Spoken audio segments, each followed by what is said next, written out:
결국 이거 또 바뀝니다. 아마 빠르신 분들은 이미 뉴스로 보셨을 거예요. 지금 어떤 상황이냐면 우리 5년 전에 투명 페트병 분리배출 제도가 시행되면서 지금 페트병을 제대로 버리지 않으면 폐기물 관리법 위반으로 과태료 30만 원이 부과되고 있죠. 그런데 이제부터 우유팩까지 종이팩 전용 수거함에 제대로 버리지 않으면 과태료를 부과한다는 소식에 지금 난리가 났습니다. 게다가 내용물이 남거나 오염된 우유팩은 재활용이 불가능하니까 반드시 세척하고 또 뜯어서 말린 후에 버려야 된다고 해요.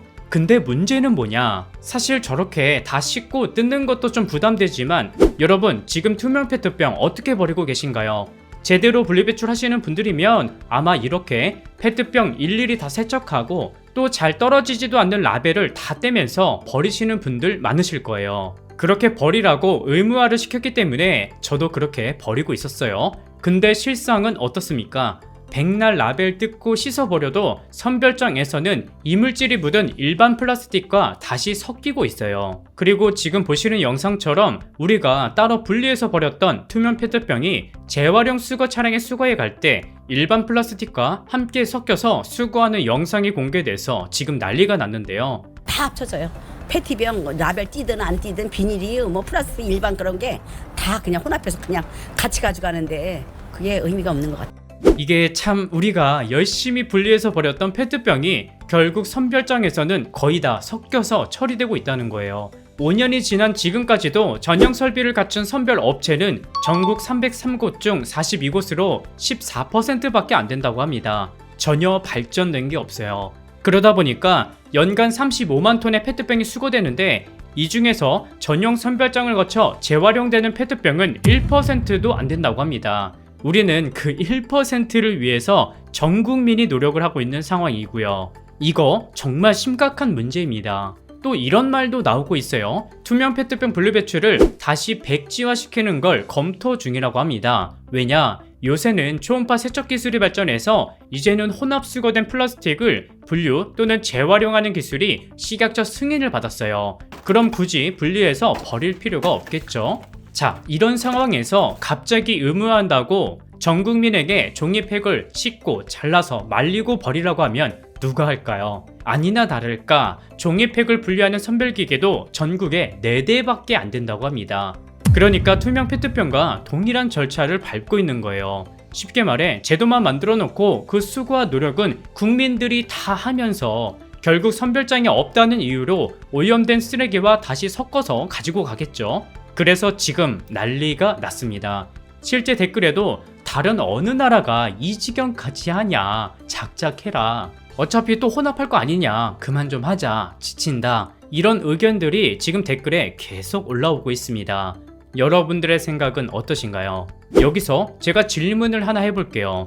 여러분들이 그동안 라면 봉지와 커피 봉지 등 뒤에 아더 표시가 있는 비닐을 버릴 때 일반 쓰레기로 버리셨나요? 아니면 비닐류로 버리셨나요?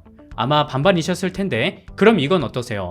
이렇게 양념이 묻은 비닐류는 어떻게 버리고 계신가요? 사실 아더 표시도 태워서 재활용하는 자원이라 비닐류로 버려야 됩니다. 근데 반대로 이렇게 작은 비닐이나 양념이 묻거나 더러워진 비닐류의 경우는 선별장에서 재활용이 안 된다고 알려져서 대부분 일반 쓰레기로 버리고 계셨을 거예요. 일단 폐비닐의 경우는 크기가 작거나 이물질이 묻어도 재활용 가능하기 때문에 그냥 내용물만 비워서 분리배출하면 된다고 합니다. 예를 들면 기름 등 액체가 묻은 비닐도 분리배출이 가능하고요. 고추장이나 고형물이 묻은 비닐은 물로 간단히 헹군 다음에 버리면 됩니다. 이게 사실 우리나라 쓰레기 혼합 배출 규정이 굉장히 잘못됐어요. 일단 너무 어려워요. 어떤 거는 일반 쓰레기고 또 어떤 거는 재활용 쓰레기고, 근데 잘못 버리면 과태료를 내야 되는 상황이고요. 다행히 좋은 소식은 있습니다. 지금 분리배출 제도의 가장 큰 문제 중 하나가 바로 각 지역마다 분리배출 규정이 모두 다르죠.